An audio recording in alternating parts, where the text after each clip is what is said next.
Halo teman-teman, jangan lupa subscribe, like, komen, dan tonton videonya sampai akhir ya.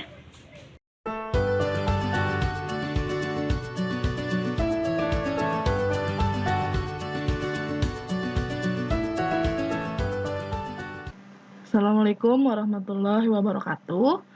Ya, hari ini kita akan membahas materi yang kedua, materi tentang asuhan keperawatan pasien dengan hiperemesis gravidarum. Oke, untuk asuhan keperawatan pasien dengan hiperemesis gravidarum ini seperti biasa ya, kalau ASKEP itu meliputi ada pengkajian, ada diagnosa keperawatan, intervensi, implementasi, dan evaluasi.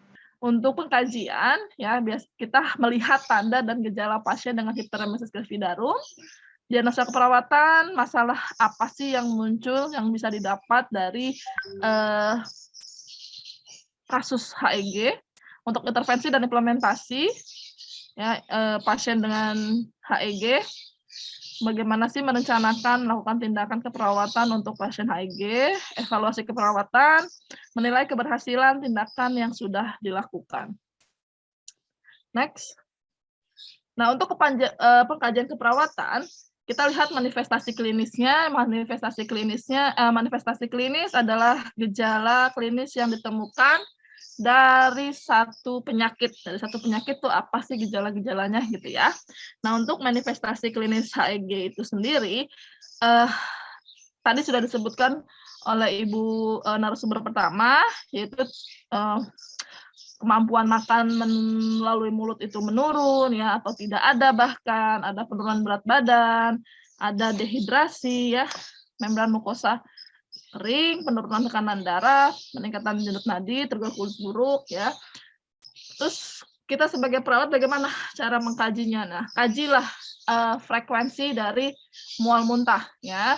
Kaji frekuensi mual muntah, tanyakan ya. Kaji tingkat keparahannya ya, sudah berapa lama ya durasi mual muntah. Jumlah dan warna muntahan ya, kalau ada muntah ditanya seperti apa warnanya, konsistensinya gitu ya. Adakah nyeri atau distensi abdomen ya, nyerinya nyeri epigastrium, biasanya nyeri di ulu hati ya. Adakah faktor pencetus timbulnya gejala ya. Kita lihat juga apakah ada penambahan atau pengurangan BB. Mungkin kalau HIG lebih ke penurunan ya. Catat berat badan sebelum hamil berapa. Jadi catat ketika hamil itu berapa, adakah penurunan, cek tanda-tanda vital, periksa fisik lengkap ya, head to toe-nya. Terus fokus status ketidakseimbangan cairan, elektrolit dan gizi. Ini dikaji lebih mendalam terkait dengan gizi, cairan dan elektrolitnya. Ya, kaji psikososial ibu ya, apakah ibu mengalami kecemasan, ketakutan dan kekhawatiran akibat munculnya tanda klinis tadi ya. Nah, ini untuk uji laboratorium. Jadi kita juga selain pengkajian physically, kita juga memerlukan data pengkajian penunjang ya, data laboratorium. Ya. Data laboratorium yang bisa kita berikan, yang bisa kita lakukan adalah pertama tes urin ya. Tes urin dengan melihat apa? Kita lihat apakah ada ketonuria di situ. Ya. Ketonuria itu urin yang disertai dengan keton ya. Jadi ada hasil pecahan dari protein dan lemak di sana ya. Karena adanya kelaparan ya, adanya puasa tidak makan, sehingga bukan cadangan glukosa, bukan glukosa yang dipecah, bukan karbohidrat yang dipecah, malah protein dan lemak, sehingga keluarlah keton di dalam urin. Ya, terus pemeriksaan berikutnya kita bisa pemeriksaan darah lengkap, yang memeriksa sel darah merah, leukosit, trombosit dan kawan-kawannya ya, sel darah lengkap. Kita lihat di sini apakah ada hasil pemeriksaan yang tinggi di sel darah merah dan hematokrit. Ya, jika ada itu mengindikasikan adanya dehidrasi. Ya. Kita melihat kimia serumnya, azotemia, adanya peningkatan nitrogen ureum darah ya atau bun. Di sini menunjukkan adanya penipisan garam dan air. Peningkatan nilai ini menunjukkan adanya kegagalan fungsi dari ginjal dalam menyaring nitrogen akibat dehidrasi. Ya, penyakit lain juga ada, gagal jantung dan gagal ginjal. Ya, hasil pemeriksaannya adalah hiponatremia atau hipokalemia. Kita bisa lihat di situ. Ya, kalau memang di situ ada, berarti memang ada resiko untuk dehidrasi, gitu ya, masalah dehidrasi. Oke, untuk enzim hati ini ada peningkatan, ya. Nah, kalau peningkatan ini menyebabkan adanya cairan hidrasi cairan yang adekuat ya. Jadi kalau misalkan sedikit malah cairannya adekuat, tapi kalau yang hasilnya banyak meningkat ya, jadi dia tidak adekuat. Oke, untuk diagnosa keperawatan ada beberapa diagnosa yang bisa kita angkat untuk kasus HEG ini. Untuk diagnosa yang pertama kita bisa mengangkat nausea, ketidakseimbangan nutrisi, kurang dari kebutuhan ya. Untuk ketidakseimbangan nutrisi kurang dari kebutuhan, untuk batasan karakteristiknya yang Anda harus lihat, pastikan mual muntah yang berlebih, adakah sering mengeluarkan air liur ya, nafsu makannya seperti apa, porsi makannya menurun atau tidak ya. Apakah nafsu makannya ada gitu ya, dan IMT-nya kurang dari normal. Ini faktor yang berhubungan adalah kurangnya asupan makan akibat dari mual muntah. Nah, diagnosa yang berikutnya adalah nausea ya. Di SDKI maupun di Nanda itu ada ya nausea ya. Jadi Anda bisa tegakkan itu juga, dilihat dari batasan karakteristiknya. Ada mengeluh mual, merasa ingin muntah, tidak nafsu makan, merasa asam di mulut, ya, saliva meningkat, ya, sering menelan, ya, karena saliva meningkat kalau nggak ditelan, kalau nggak dibuang, gitu ya. Ini penyebabnya karena kehamilan. Diagnosa berikutnya itu ada resiko kekurangan volume cairan atau resiko kekurangan volume cairan ya. Nanti tergantung tanda dan gejalanya, Anda memasukkan resiko atau memasukkan kekurangan. Ya, di sini kita lihat batasan karakteristiknya di mana membran mukosa kering, peningkatan heart rate ya, suhu tubuh meningkat, adanya penurunan urin, penurunan tekanan darah, turgor kulit dan kapilari level itu juga menurun ya, serta adanya penurunan berat badan secara tiba-tiba. Nah, ini berhubungan dengan kehilangan cairan yang aktif. Ya, karena mual muntahnya tadi sehingga cairan elektrolit di dalam tubuh keluar gitu ya. Untuk nyeri akut ada batasan karakteristiknya adalah mengeluh nyeri di epigastrium. Nah, nyeri di hulu hati, tampak meringis, sulit tidur, nafsu makan berubah. Ya, penyebabnya karena adanya iritasi pada gastrointestinal dan kehamilan. Nah, untuk intervensi dan implementasi, di sini adalah tujuan tindakan dan penata laksanaannya. Di sini saya dijadikan satu ya untuk intervensi implementasinya. Pertama untuk kekurangan atau resiko kekurangan volume cairan, ini setelah 24 jam dilakukan tindakan, harapannya adalah hidrasinya adekuat, muntah menurun, ya, adanya perbaikan asam basa, adanya keseimbangan intake output, ya.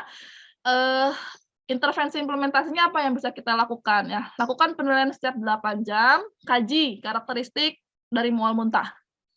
Frekuensi seperti apa, berapa sering, berapa lama, sekali muntah berapa banyak ya. Itu kita kaji itu. Ya, warna muntahnya gitu ya. Apakah ada tambahan gejala lain ya seperti nyeri perut, ada diare enggak ya, itu perlu kaji lebih dalam. Apakah ada rasa yang tidak nyaman setelah makan? Selanjutnya kita bisa mengkaji tanda dehidrasi seperti membran mukosa kering, turgor kulitnya menurun, ya, penurunan tekanan darah, meningkatnya heart rate, penurunan suhu tubuh, penurunan urin, nilai laboratorium tadi juga ya, adanya peningkatan nilai imun dan adanya peningkatan hematokrit. Ya. Terus setelah setiap 8 jam kaji ketidakseimbangan elektrolit. Lihat kelemahan ototnya, kram ototnya, iritabilitas dan rasa panas di ulu hati ada nggak gitu ya. Cek hasil labnya. Oke. Ini kaji setiap 8 jam. Oke. Selanjutnya mulai pasang atau monitor hidrasi dengan intravena. Ya. Pasang IV line jika dibutuhkan, pasang infus jika dibutuhkan, gitu ya, dan monitor itu. Oke. Termasuk perbaikan elektrolit, tidak ada yang bisa masuk melalui mulut ya, sehingga hingga 48 jam sehingga pertimbangan diberikan IV line atau infus itu dilakukan, gitu ya. Dorong pasien untuk makan minum sekitar 100 ml. Ya, usahakan ada yang masuk walaupun sedikit. Ya, 100 ml kan nggak banyak ya, tapi usahakan itu masuk. Ya, walaupun upaya itu berat bagi pasien ya, tapi dorong untuk pasien tetap melakukan secara peroral, gitu ya. Selanjutnya untuk nausea dan ketidakseimbangan nutrisi kurang dari kebutuhan tubuh, terus setelah 24 jam dilakukan tindakan, diharapkan asupan nutrisi meningkat, adanya keseimbangan elektrolit, adanya keseimbangan status nutrisi, dan menunjukkan keseimbangan asam basa. Sarankan untuk menghindari makanan yang memiliki bau menyengat, ya, pedas, terlalu manis, berminyak, dan berlemak. Ini usahakan ibu hamil tidak mengkonsumsi hal-hal tersebut, ya, karena akan merangsang mual muntahnya. Sarankan pola makan alternatif ya dengan sedikit tapi sering. Ya, misalkan kita bikin polanya makan itu 6 kali per hari atau lebih ya, karena sedikit tapi sering. Biasanya kalau tidak hamil sehari 3 kali ya.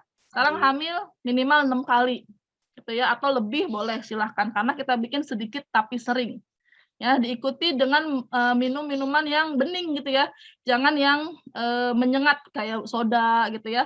Minuman tajam ya, minuman yang ada pemanis buatannya itu dihindari karena akan merangsang mual muntah ya.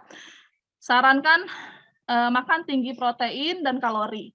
Jika mual sudah tidak ada setelah 30 atau 60 menit setelah diberikan obat mual muntah ya.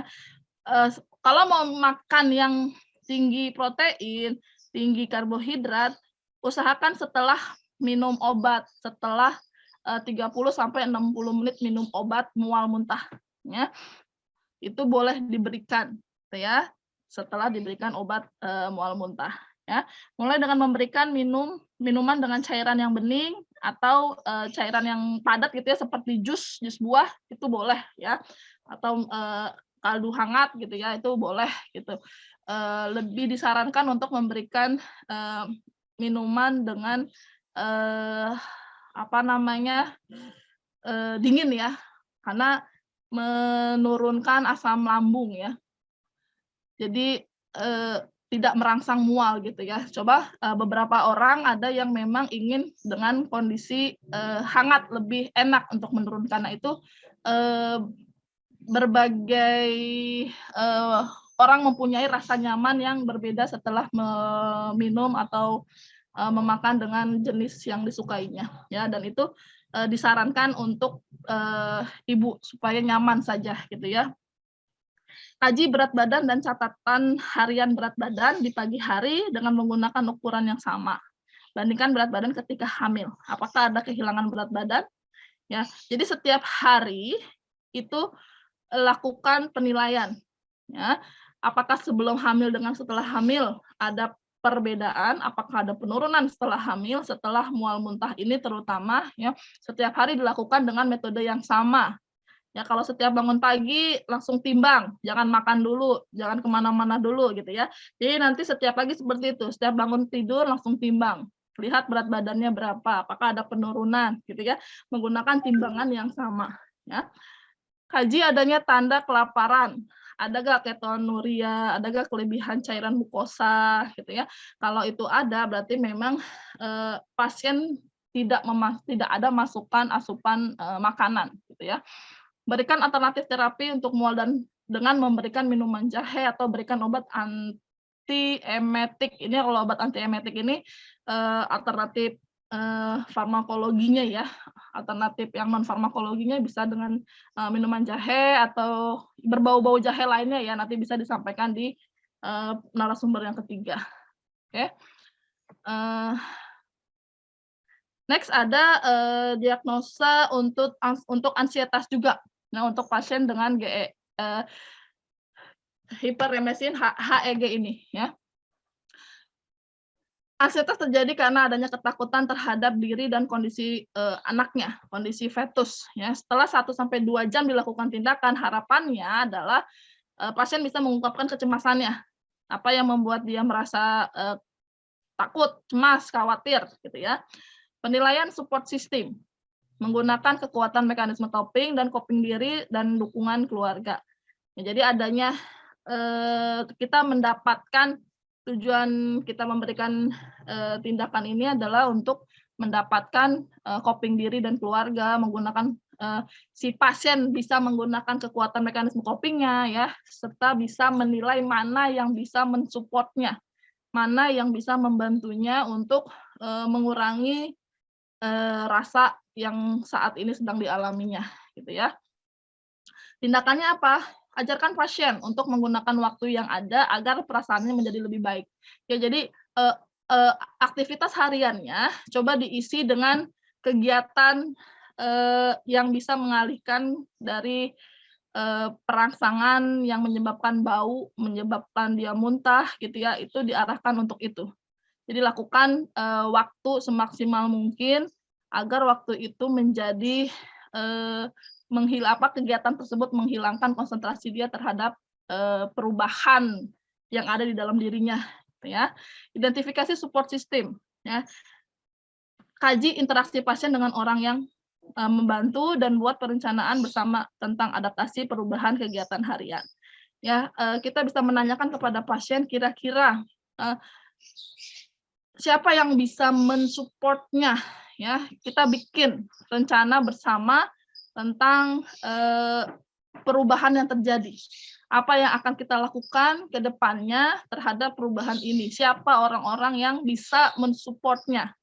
Gitu ya. Kalau memang ada suami, ada mertua, ada ipar, ya silakan itu dibawa, diikut sertakan untuk kita mengadakan program untuk mengurangi ketidaknyamanan yang ada di ibu ini, gitu ya, untuk menuruni ansietasnya. Ya, berbicara terkait kebudayaan dan kepercayaan yang memperkuat kondisi, buat keputusan dan cara mengatasi masalah. Ya, diskusikan tentang budaya yang bisa membuatnya atau kepercayaan yang bisa membuatnya rileks, yang bisa membuatnya menjadi tenang, gitu ya. Sampaikan apa saja yang bisa dia percayai, yang bisa dia pakai hariannya untuk menurunkan kecemasannya. Ya. Membangun hubungan saling percaya perawat dan pasien, dengarkan secara aktif keluhan pasien dan bersikap empatik. Oke, ini yang paling penting ya. Pasien perlu orang yang dapat dipercaya sehingga dia bisa menceritakan semua halnya, dan dia ketika dia bercerita, kita sebagai perawat itu mendengarkan secara empati, gitu ya. Dengarkan pasien secara empati. Pasien didengarkan saja sudah senang ya, apalagi nanti Anda treatment, pasien akan tambah senang, jadi bisa sembuh dengan terapeutik Anda, gitu ya. Kaji stresor pasien dan persepsi terhadap status kesehatannya. Apa yang membuat pasien menjadi panik? Apa yang membuat pasien menjadi takut? Gitu ya. Apa yang membuat pasien menjadi terangsang sehingga dia berpikir macam-macam sehingga timbullah mual, muntah gitu ya. Karena mual muntah itu juga adanya stresor gitu ya. Berikan support untuk direkomendasikan ke ahli gizi dan ke ahli spiritual gitu ya, jika diperlukan. Jadi kita bisa bekerja sama dengan profesi lain untuk memberikan support system buat pasien dengan HEG ini. Evaluasi keperawatan untuk masalah nutrisi, di sini bisa melaporkan aktivitas hariannya memadai. Ya, jadi kondisi nutrisinya sudah sesuai dengan harapan per harinya. Setiap harinya sudah ada harapan gitu ya, peningkatan. Asupan dan berat badannya stabil ya, makin lama semakin meningkat gitu ya. Peningkatan berat badan sesuai dengan tujuan, berat badan ideal menurut tinggi badan, mampu mengidentifikasi kebutuhan nutrisi, tidak adanya tanda-tanda malnutrisi dan menunjukkan peningkatan fungsi rasa menelan ya. Kita mengevaluasi ini melihat dari tanda dan gejala ya. Ini adalah evaluasi yang disesuaikan dengan tanda dan gejala yang ada. Jika tanda dan gejala ada, ya evaluasi kita harapannya adalah tanda dan gejala tersebut hilang atau lebih meningkat atau lebih baik, gitu ya. Evaluasi untuk cairan pada pasien HIG adalah menyatakan tidak mual, mukosa bibirnya lembab, tekanan darah, suhu dalam batas normal, urin output sesuai berat badan. Ya tadi urin output karena tidak ada yang masuk, ya jadi urin outputnya juga sedikit gitu ya, sehingga HT-nya tuh meningkat ya, labnya seperti itu. Nilai HT-nya normal, tadi nilai HT-nya tinggi ya, HT-nya tinggi, terus sel darah merahnya juga tinggi ya, karena bentuk dari kurangnya cairan tubuh. Ya, tidak ada tanda-tanda dehidrasi, elastisitas tubuh kulit sudah membaik dan tidak ada rasa haus yang berlebihan. Ya. Dan ini sekali lagi untuk evaluasi ini disesuaikan dengan tanda dan gejala dan implementasi yang sudah Anda lakukan. Jadi nanti Anda melihat kembali evaluasinya apakah sudah sesuai dengan apa yang Anda rencanakan di awal di implementasi dan intervensi dan implementasi tadi.